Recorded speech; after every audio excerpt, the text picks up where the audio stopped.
Perkenalkan, nama aku Puraini Wahyuni Lasari dengan NIM 21-2020-101. Di sini, saya akan menyampaikan sebuah materi untuk memenuhi tugas Bahasa Indonesia yang diampu oleh Bapak Rahseto Sumirat.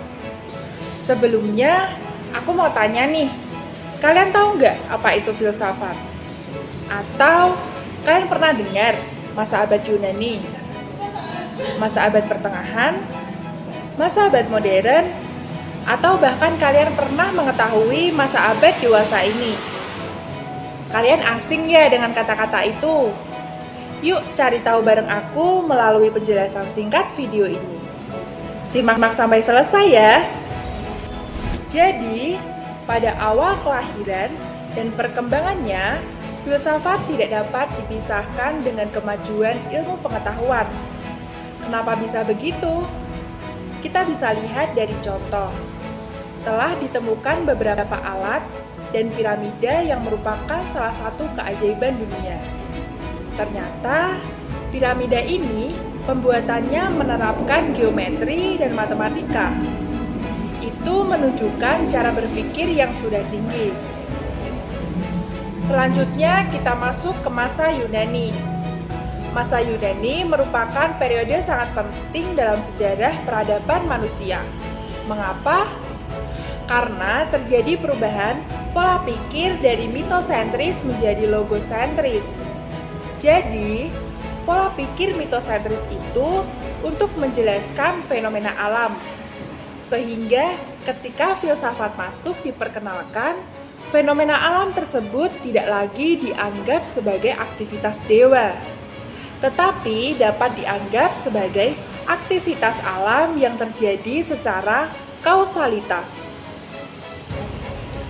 Pada masa itu, mereka hidup di alam bebas sebagai nelayan, membuat sebuah anggapan bahwa hubungan manusia dengan Sang Maha Pencipta itu bersifat formalitas. Artinya apa? Artinya adalah kedudukan Tuhan terpisah dengan manusia.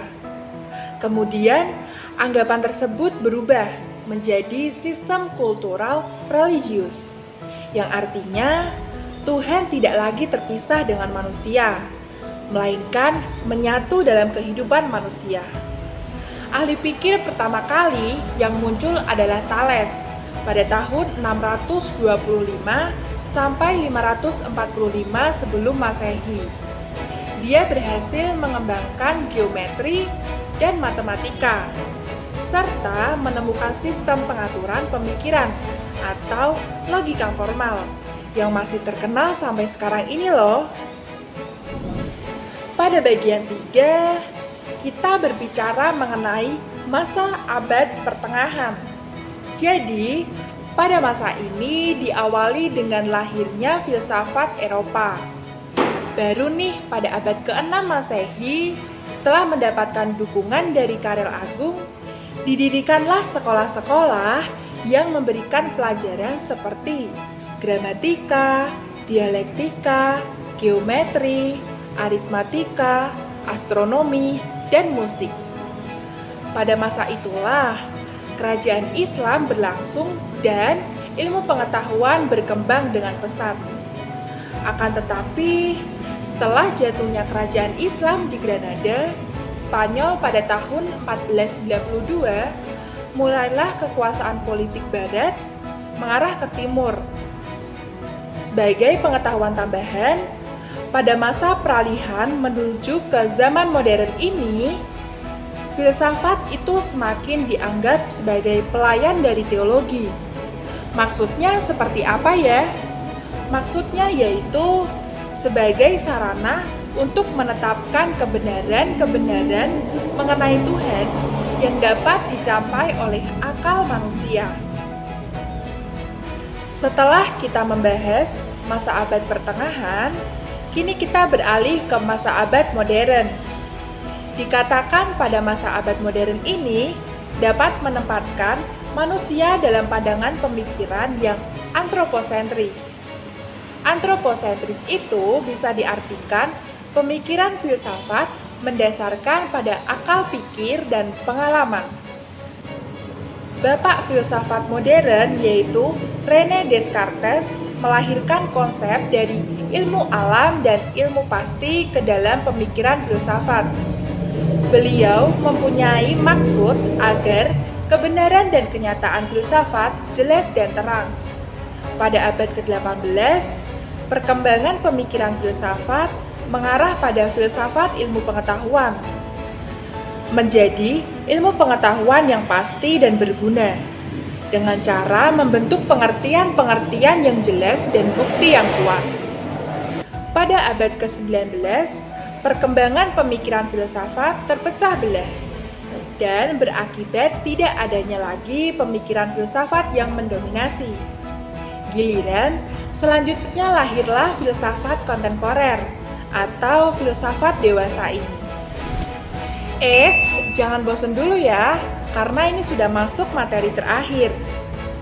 Kalian masih ingat gak materi mana yang belum aku sampaikan? Hayo, materi yang mana? Ya, betul sekali. Materi masa abad dewasa ini. Masa abad dewasa ini atau filsafat abad ke-20 juga disebut filsafat kontemporer, yang merupakan ciri khas pemikiran filsafat adalah desentralisasi manusia. Mengapa? Karena pemikiran filsafat abad ini memberikan perhatian yang khusus pada bidang bahasa dan etika sosial. Di sini, bahasa sebagai objek terpenting dalam pemikiran filsafat. Para ahli menyebutnya sebagai logosentris. Dalam bidang etika sosial, membuat pokok-pokok masalah apakah yang hendak kita buat dalam masyarakat dewasa ini. Setelah kalian mendengarkan penjelasan materi filsafat di atas, manfaat yang kalian dapatkan itu apa? Ya, sama. Menjadikan manusia lebih bijaksana. Artinya apa? Artinya, memahami pemikiran yang ada dari sisi mana pemikiran itu disimpulkan. Demikian beberapa uraian tentang sejarah kelahiran filsafat secara umum. Konsep yang mendasari sejarah kelahiran masing-masing pemikiran filsafat diharapkan dapat menjadi pandangan hidup manusia dan sentral sesuai dengan hakikat manusia sebagai makhluk monodualisme atau manusia secara kodrat terdiri atas jiwa dan raga. Terima kasih sudah menyimak dan mengikuti penjelasan saya di video ini sampai selesai. Bye-bye, sampai jumpa.